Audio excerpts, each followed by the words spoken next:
Cassandra News Productions presents The Future of Language. The march of progress never stops. Our species, Homo sapiens, is forever on the move.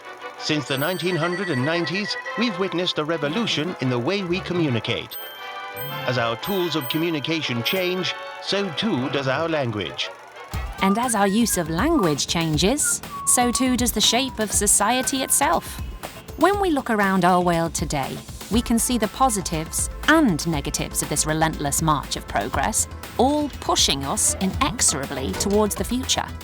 So what can we expect language to look like in 10, 50, 100 years' time? And how will this future language transform the way we live, and perhaps even transform civilization as we know it? The only constant when it comes to language is change. All languages are continuously changing. There are two main reasons which drive this change. The first is the relationship language has with society. As society changes, so too does language, and vice versa. The second is its relationship to technology. With new technologies come new forms of language and new ways of using it. One of the obsessions throughout history has been the idea that one day we'll all be able to speak a universal language. Over the centuries, this dream has produced several different solutions. There have been the philosophical languages of the late Renaissance, the auxiliary languages like Esperanto in the early 20th century, and the rise of English as a global language in the second half of the 20th century.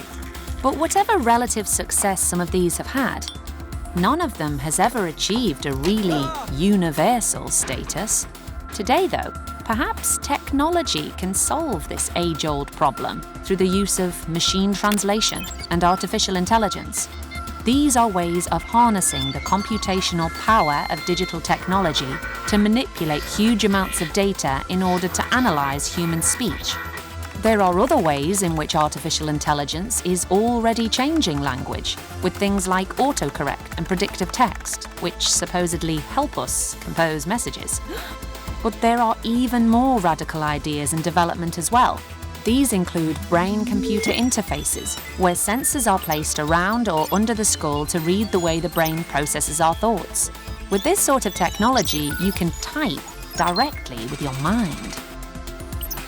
And perhaps one day you'll be able to transfer your thoughts directly to another person without needing to speak or write at all. There are lots of possible advantages to these sorts of innovations. They can help with speech impairments, for example, and make communication around the world ever easier and quicker. But despite the advantages, whenever a new technology emerges, there's nearly always a panic in the media about whether it's ruining language and if it's undermining our culture and civilization. This has been the case with each new innovation and each new generation. But in each case, the language is simply changing rather than decaying. That's not to say we shouldn't worry about the way language is developing, but our focus shouldn't be on whether apostrophes are going to become obsolete or whether no one uses the subjunctive properly anymore. It should be about what this increased incursion of computer technology into the way we use language might mean for things like surveillance and control. What we should be wary of is what it means if a private company is sitting directly between our thoughts and our ability to express those thoughts. What it would be like if technology was constantly nudging us to speak in a particular way, and whether we want to live in a world in which everything we say, write, or think becomes data that can be monitored by a computer. But whatever the future brings, we can be sure that the human race will find ways to adapt to it, and that language, in one form or another, will remain central to our identities as human beings.